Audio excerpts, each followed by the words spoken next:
Kembali lagi di Cerita Cinta Channel. Jangan lupa like, comment, and subscribe ya. Terima kasih. Sang mentari telah meninggi ketika Evan terbangun dari tidurnya. Sisa mabuk semalam meninggalkan rasa sakit di kepala. Sebenarnya ia bukanlah seorang peminum. Sebagai calon dokter, Evan menjalani pola hidup sehat. Entah setan apa yang merasukinya hingga semalam lepas kendali dan mabuk-mabukan.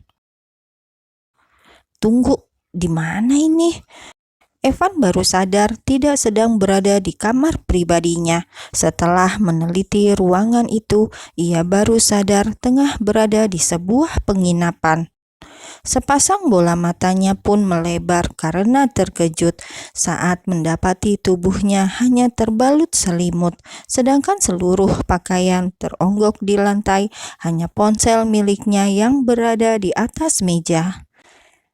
Apa yang terjadi? Jantungnya berdetak lebih cepat, menebak dalam benaknya sendiri tentang apa yang sudah dilakukannya semalam dan bersama siapa. Karena kini ia hanya seorang diri di kamar itu. Menyibak selimut, mata Evan terbelalak ketika menemukan bercak darah di permukaan sprei. Irama jantungnya semakin kencang. Tangannya gemetar mengusap cairan merah yang telah mengering itu. Mungkinkah ia baru saja merenggut keperawanan seorang gadis? Kalau begitu, siapa? Pertanyaan itu terus muncul di benaknya. Ini tidak mungkin, teriaknya seraya memaki diri dalam hati, mencoba mengingat lagi kejadian semalam.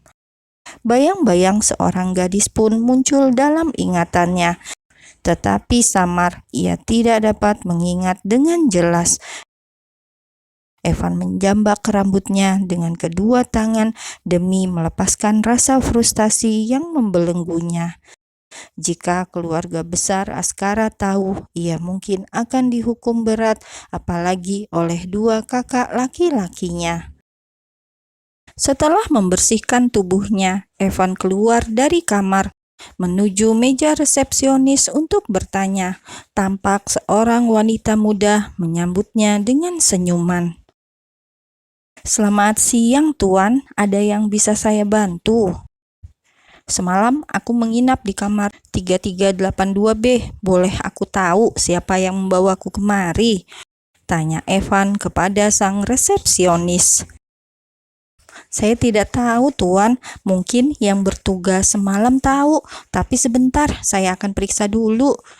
Wanita itu kemudian memeriksa daftar pengunjung melalui sebuah layar komputer. "Kamar 3382, reservasi atas nama Ervan Malik Askara." Sial, orang itu menggunakan tanda pengenalku untuk memesan kamar. "Semalam aku mabuk, aku tidak tahu siapa yang membawaku kemari. Boleh aku lihat rekaman CCTV semalam?" "Maaf Tuan, kamera CCTV-nya sedang mengalami kerusakan sejak 2 hari belakangan." Evan menghembuskan nafas kasar, tangannya terkepal, menahan rasa marah. Ia semakin frustasi. Penginapan macam apa ini? Kamera CCTV saja rusak. Lalu bagaimana kalian mengatasi kalau ada bahaya? "Maaf Tuan, hanya itu yang dapat dikatakan sang resepsionis." Evan keluar dari penginapan sederhana itu setelah tak menemukan petunjuk apapun tentang gadis yang bersamanya semalam. Ia juga menuju klub malam tempatnya minum, namun tak juga menemukan petunjuk apapun karena hal yang sama kembali terjadi. Rekaman CCTV klub malam tak berfungsi. Laki-laki itu duduk di dalam mobil miliknya yang masih berada di parkiran klub malam. "Ada apa ini? Apa aku sedang dijebak?" gumamnya menyandarkan punggung.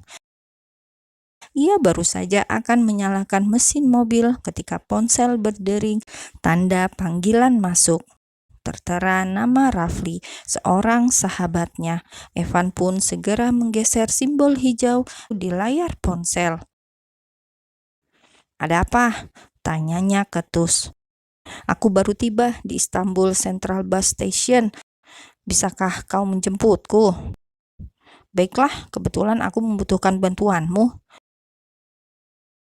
Panggilan terputus. Evan segera melajukan mobil menuju sebuah stasiun yang tadi disebutkan sahabatnya. Hanya butuh waktu 30 menit, Evan telah tiba di stasiun. Siang itu cukup dipadati oleh lautan manusia, sehingga Evan tampak kesulitan mencari sosok Rafli. "Kemana keong sialan itu?"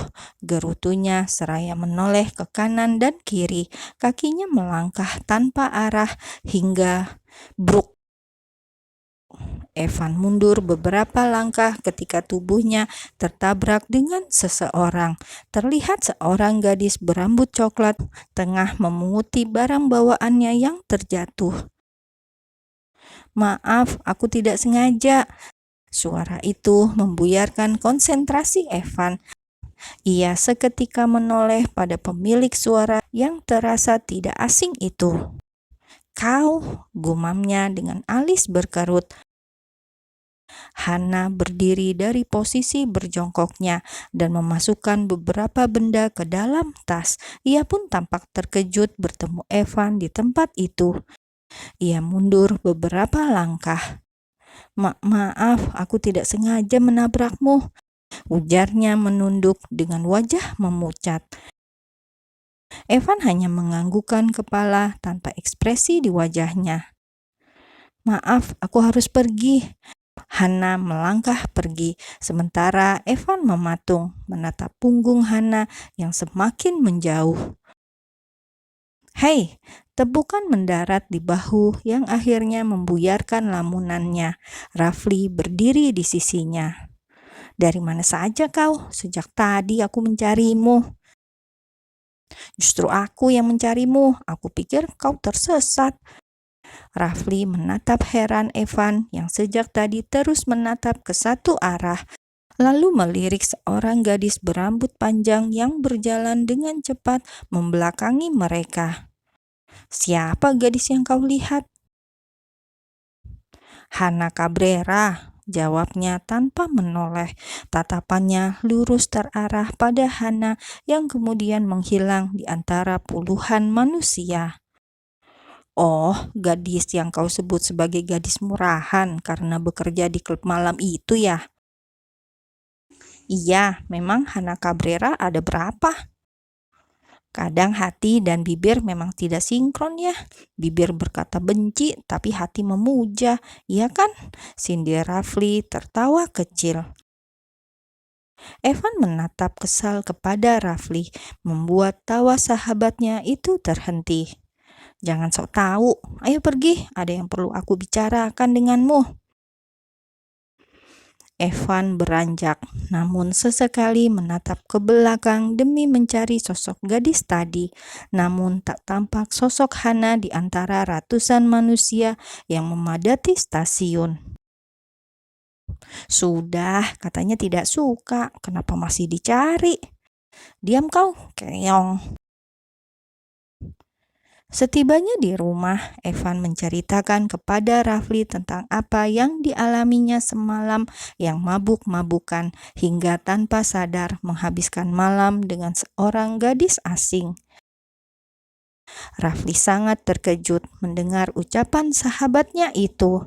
Sebab selama bersama Evan, ia sama sekali tak pernah mendapatinya mabuk, apalagi tidur dengan seorang gadis. "Kau sudah gila, Evan. Bagaimana kau bisa mabuk-mabukan?" "Berhentilah menanyakan itu. Yang harus kau lakukan adalah membantuku menemukan gadis yang bersamaku semalam." Ia menghela nafas kasar. Kepingan rasa sesal pun merasuk ke hati. Sejatinya, Evan tidak suka minum minuman beralkohol, tapi melihat gadis yang disukainya berada di antara banyak pria di klub malam membuatnya tak tahan dan memilih melampiaskannya pada minuman hingga mabuk. Entah mengapa hatinya bisa bertaut pada seorang gadis yang sebenarnya ia benci.